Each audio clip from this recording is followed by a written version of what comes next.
A notícia que todos esperavam aconteceu. Não, Rubem Amorim ainda não foi demitido, mas sim que André Onana está de saída do Manchester United. Ele que até aqui protagonizou momentos vergonhosos, atuações desastrosas, repletas de frangos e momentos bizarros. Ele que talvez seja o pior goleiro que já vestiu a camisa do Manchester United na história do clube. Eu digo, coitado do torcedor que acreditou que ele era melhor que De Gea, cara. Hoje a gente vai conversar sobre a passagem dele no Manchester United, tentar entender por que deu errado e também falar um pouco sobre essa saída dele para o Trabzonspor, acho que é assim que pronuncia o nome do time. E também vamos falar sobre o futuro dos goleiros do Manchester United. Será que tem uma esperança no fim do túnel depois dessa janela? Enfim, a gente vai falar disso aqui tudo hoje. Pra quem não me conhece, eu sou o Corvo, apresentador desse canal. Seja muito bem-vindo ao Plano Blues. Acredito que a primeira coisa que a gente tem que entender aqui é por que o Manchester United contratou Onana naquela época, há um tempinho atrás, né? Por que isso aconteceu, cara? Eu acho que o primeiro fator que fez o Onana ir parar no Manchester United foi o treinador da época, Erik ten Hag. Ele mesmo que acabou de ser demitido em tempo recorde do Bayer Leverkusen. Eu não fiz vídeo separado sobre isso, eu fiquei muito mais impressionado com qualquer outra coisa, nem me deu vontade de comentar, eu só achei incrível a capacidade dele de ser demitido tão rápido. Mas ele fez algo parecido que ele estava tentando fazer por lá no Manchester, né? Contratou muitos jogadores do core dele, né? Que ele queria ali perto dele, que ele acreditava ali, né? E nem sempre o Manchester foi atrás do alvo que talvez eles deveriam ter ido atrás, né? Então foi o primeiro motivo que fez ele ser contratado. Mas não foi só por isso, é claro, né? Você não vai contratar um goleiro só porque o cara tá pedindo por 50 milhões de euros, né? Que foi, acredito que o valor, talvez tenha alguns adicionais ali que eu não esteja contando, mas basicamente esse é o valor que custa no Transfer Market, né? E não vai acontecer só porque o treinador tá pedindo, ele tem que entregar alguma coisa. O que foi que ele fez pra poder parar no Manchester, cara? Aqui a gente entra num papo muito interessante, porque o Onana, ele não fez grandes temporadas, ele não fez isso, né? Foi muita gente que fala isso, né? Ele tava muito bem na carreira até ir pro Manchester. Mentira. Não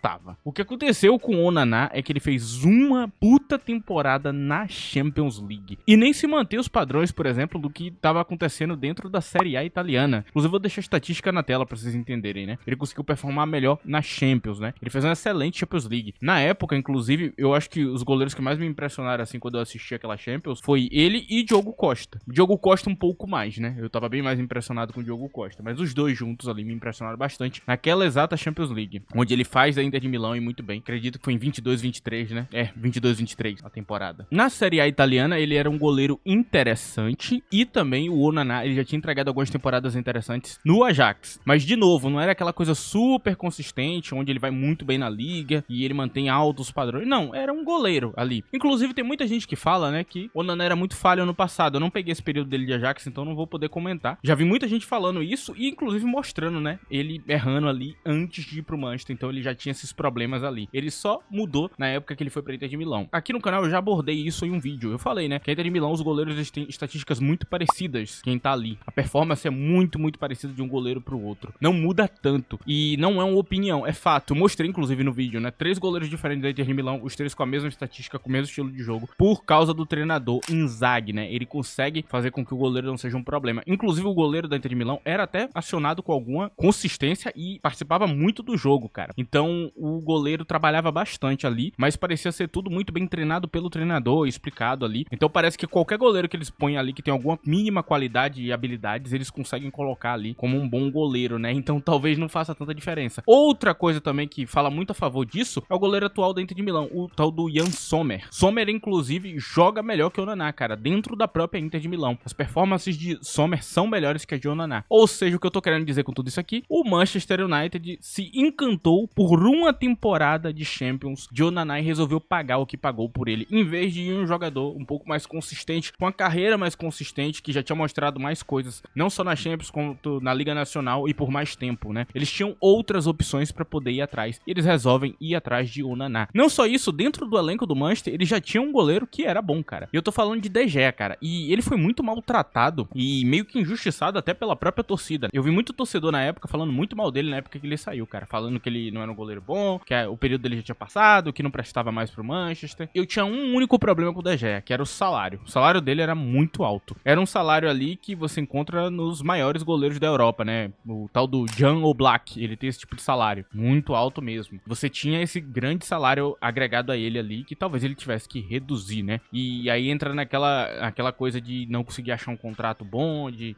um time querer uma coisa e ele querer outra. E de fato eles não conseguem chegar em um acordo ali pra ele continuar, mas mas ele queria, né? Ele tinha vontade. Você vê que ele é bem fã do Manchester, né? Dá pra ver que De Gea, ele realmente tem um gosto, assim, com o Manchester muito grande. Hoje, dá pra perceber que há um grande arrependimento nisso, porque o De Gea na Fiorentina é muito importante. Ele é um goleiro bom, muito bom mesmo. Eu vi jogos ali, eu sei do que eu tô falando, ele é bom. Ele é um goleiro que mantém padrões do que ele já apresentava no Manchester, cara. A última temporada dele não foi tão ruim assim, e as outras temporadas também não eram tão ruins assim, quanto a galera falava. De Gea tinha um grande problema, e ele continua se repetindo dentro da Fiorentina, e eu vi isso em um jogo recente, acontecendo de novo. Qual é o problema de De Gea, cara? Qual é a grande questão de De Gea? De Gea, ele toma uns gols, assim, que não fazem sentido. São gols que a maioria dos goleiros não vai tomar, e ele toma. Que é quando o cara faz um chute fraco, e o chute é perto dele, e por algum motivo que eu desconheço, ele deixa a bola passar. Como se ele tivesse um reflexo um pouco mais lento. Só que ele não tem, porque ele faz defesas muito difíceis. Então, às vezes aquele chute fraco, que a maioria dos goleiros não toma um gol, é exatamente o que pega ele, cara. E é o que ferra com ele ali no campo. Então ele acaba tomando os gols que você fala, cara, por quê? Sabe? É um gol que não deveria acontecer. Tem o jogo contra o Sevilha mesmo na Europa League, que ele toma um gol desse que eu fico tipo, por quê, cara? É um bom resumo do problema que talvez foi amplificado pela torcida. Então a torcida via aquele problema ali, né? Dele tomar aqueles gols fáceis, ridículos, e colocou ele como um péssimo goleiro. Só que não era o caso. Eu acho que era uma temporada de baixa de todo mundo ali, que todo mundo tava mal, e isso acabou refletindo um pouco mais e pesando um pouco mais ali no De Gea, né? Mas de fato, ele sempre foi um goleiro muito consistente, e agora na Fiorentina tá mostrando muito isso, cara. Ele é um tipo de goleiro que faz defesas muito difíceis e toma gols fáceis. Não deveria acontecer, mas acaba acontecendo de vez em quando. E eu acho que esse de vez em quando é um bom resumo do que é o Naná hoje, né? Porque o de vez em quando passou a ser regularmente, né? O De Gea falhando hoje é o Onaná falhando toda semana. Aquele goleiro que falhava de vez em quando, agora se tornou um problema realmente consistente ali do elenco do Manchester, que você vê toda semana, você nunca sabe se realmente você vai ganhar ou não o jogo, porque o goleiro pode estragar a partida. Ao ponto deles serem eliminados para um time de quarta divisão, né?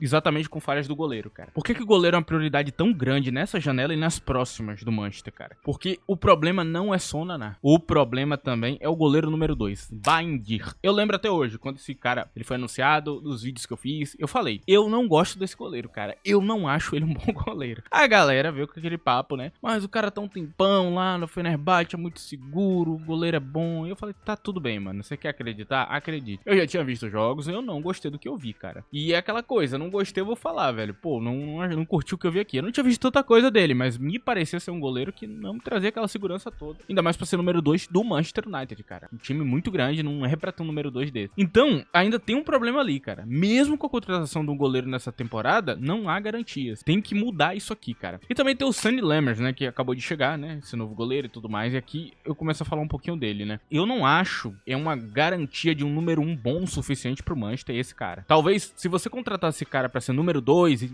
considerando que ele é interessante, tudo bem. Número 1 já é um peso muito grande, e aí entra naquela coisa do peso, talvez, ir pra cima dele. Dessa coisa pesar nele, quando ele chegar. Já tem que dar resultado. Porque o outro goleiro era muito ruim. Aí talvez isso não acabe bem, cara. Ele é o tipo de goleiro que pra mim me parecia muito mais o número 2 do que o número 1 de um time de Big Six, né? Eu vi muita gente falando, nossa, mas outros times grandes também estavam atrás dele. E daí, cara? Outros times grandes também estavam atrás do Naná na época. E daí? Foda-se, não muda em nada. Ele pode ser um goleiro ruim do mesmo jeito. Lembrando que eu não tô falando que ele é ruim. Eu estou falando que ele me mostra sinais ali de que ele não parece ser tão bom assim quanto a galera tá falando. Não me parece ser esse goleiraço todo. E vai ter adaptação à Premier League. Lembrando que você atuar bem em uma liga mais fraca é uma coisa. Agora, se atuar na Premier League, os jogadores são bem melhores. O meio de campo chuta melhor às vezes que o 9 de vários times de uma liga mais fraca, né? Como a liga belga. A diferença é grande. Então, é melhor que vocês entendam esse detalhe, cara. E aqui eu entro num ponto que eu acho que eu repeti bastante, né? Nessa janela tinham outras opções pro Manchester ir atrás, cara. E me irritou muito eles não colocarem como prioridade a contratação de um goleiro número 1. Isso me irritou bastante, cara. Porque, cara, o maior problema do Manchester era o goleiro. Por que não é prioridade da janela? Não dá pra entender. O Chelsea também fez a mesma coisa, né? O maior problema era o goleiro. A prioridade da janela não foi goleiro. Não faz muito sentido, cara. E assim, tinham opções aqui que eu vou falar que pra mim são muito boas pro Manchester, que ele ignorou completamente e agora ele já perdeu o barco. O barco já zarpou. Primeira delas, que pra mim era a opção que ele deveria ter ido atrás. Petrovic do Chelsea. A torcida do Chelsea ficou revoltada com a venda de Petrovic. A torcida do Chelsea queria Petrovic. Petrovic fez uma puta temporada na Ligue 1 e já tinha ido bem na Premier League. Só que na Ligue 1 dava sinais ali de um goleiro que se tornou consistente, cara. Se tornou consistente. É um goleiro que pressionado errava muito menos que a maioria dos goleiros. E ele apresentava alguns erros ali de vez em quando, mas era um monstro num conjunto geral. Uma atuação de 90 minutos reforços de muita qualidade. Então, tava claro ali que o goleiro para o Manchester ir atrás era Petrovic. O valor também não é tão diferente do que eles pagaram no Lemers. Então, eu não entendo. Eu não compreendo muito bem por que não aconteceu, cara. Eu realmente fiquei surpreso deles não contratarem Petrovic do Chelsea. Porque tava todo o sinal ali de uma torcida revoltada com a venda do goleiro, que tava indo muito bem. E agora, nesse início do Bournemouth, já tá mostrando sinais ali do grande goleiro que ele é. Talvez ele faça o Bournemouth acabar numa posição que não deveria acabar na temporada. Talvez seja exatamente ele que vai mudar esse fator, né? Você sair de um Kepa pra Petrovic, a diferença é grande. Kepa também, que foi pra ser número 2 do Arsenal, poderia ser um número 1 temporário, não permanente, mas trazer ele ali pra temporada ali, né? Vamos trazer Kepa aí, vamos ver ali, dar um contrato curto a ele, vamos tentar ele como número 1, cara. É um goleiro falho também, mas muito menos que, né, o goleiro atual de vocês, então acho que fazia mais sentido. Era uma opção que é abaixo do Petrovic, mas que é interessante pelo valor, né? Foi muito barato pro Arsenal. Aí tem o Vanja Milinkovic-Savic, um goleiro que eu já falei aqui no canal muitas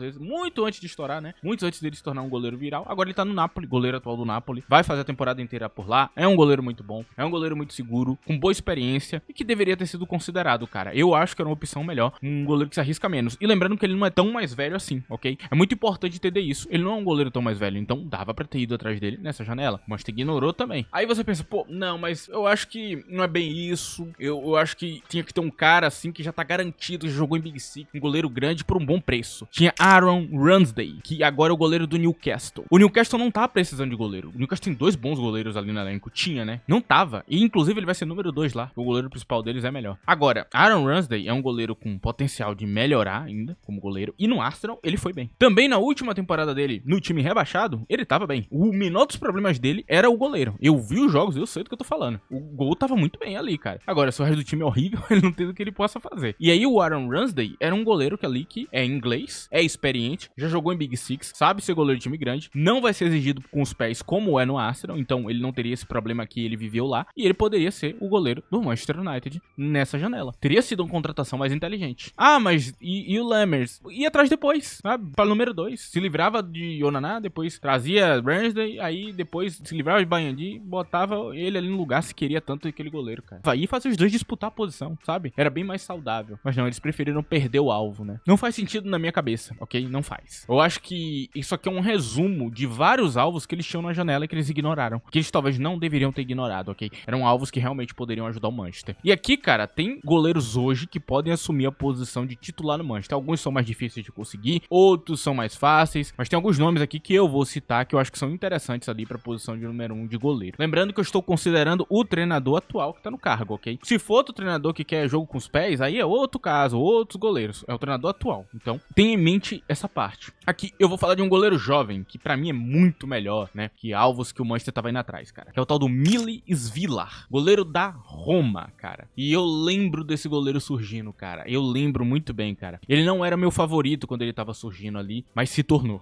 Ele é muito bom, cara. Assim, é excelente. É um goleiro, assim, que você talvez esteja observando pra um Alisson 2.0 na Roma. É isso o nível do que eu tô falando, cara. É bizarro. As últimas temporadas dele são excelentes. Assim, com toda certeza, é um talento, assim, que as pessoas deveriam estar mais de olho. A galera não fala tanto de Svilar, cara. Tem outros nomes jovens que eu poderia colocar aqui, mas todos eles foram contratados. Então eu não tenho mais como colocar tantos nomes jovens aqui. A maioria deles já tá contratado por um time grande, então não vai acontecer. Agora, você quer uma opção segura da liga? Tinha Pickford. Pickford, goleiro do Everton. Todo mundo conhece Pickford. É um bom goleiro. Se ele não faz merda no Everton, não vai ser no Manchester que ele vai fazer, cara. É um goleiro perfeito? Não, mas é um goleiro muito bom e é muito completo, cara. E é o suficiente pra você ter um cara seguro ali na camisa 1. Ele é melhor que qualquer goleiro inglês hoje em atividade. Ele é o melhor, cara. Não tem do que falar. Teve o Emiliano Martinez também, que era a opção, o tal do Dibu. Eu vi muita gente comentando, mas Dibu falha muito. É uma inverdade, cara. É uma inverdade, mano. Dibu é um goleiro excelente. Dibu, ele falha um pouco. Eu diria que é bem pouco. São poucos os jogos. Eu acompanho bastante Aston Villa. A galera do canal sabe muito bem disso. Eu acompanho bastante Aston Villa. Tô ali por dentro, ali. Janela e tudo mais. Vejo os jogos e ele não falha tanto assim quanto a galera fala, sabe?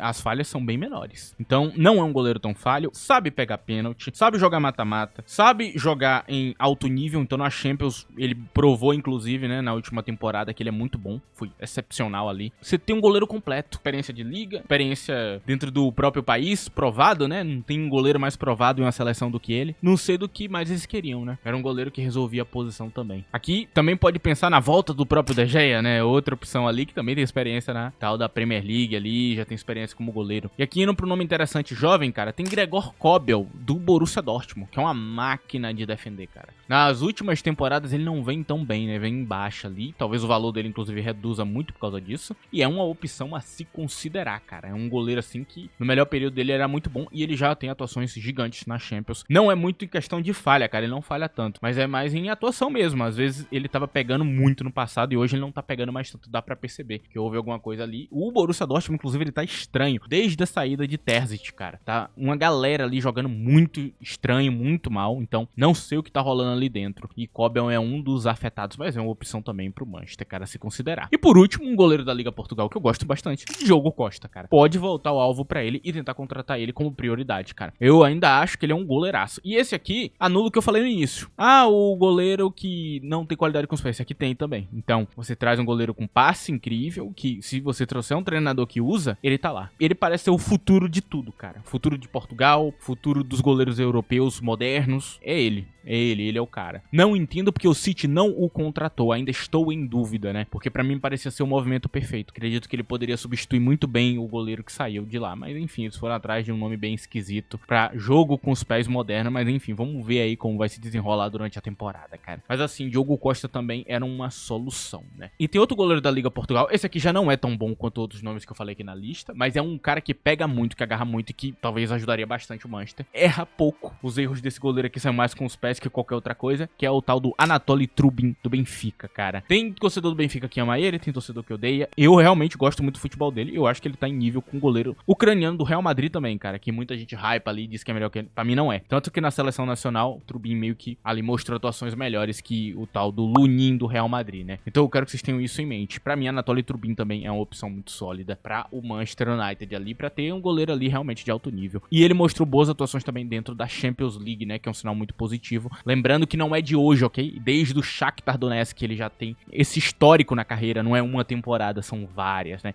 Ele já chama atenção desde aquela época. Então também pra mim é uma opção sólida ali pra resolver a posição de goleiro, cara. Eu acho que o melhor nome dessa lista é o Svilar, que eu falei. Pra mim é o melhor nome disparado da lista, que traz a juventude, um pouco de experiência legal que ele tem ali, né? Jogou competição europeia. Um momento maravilhoso da carreira, cara. Pra mim, pode ser o cara que resolva a posição ali de número 1 do Manchester de goleiro, né? Enfim, cara, acho que esse vídeo tá chegando no fim. Já falamos aqui de Onana, cara. Eu acho que talvez ele seja o pior goleiro do Manchester, ou até o pior goleiro que já passou pela Premier League. Realmente horrível. Pelo preço não valeu a pena. E é uma pena, cara, porque o Manchester realmente investiu bastante nisso aí e acabou desse jeito, cara. Terrível, mano. Realmente, cara, não tem nenhum outro goleiro que pra mim tá no nível de cagada que nem ele, cara. Nenhum.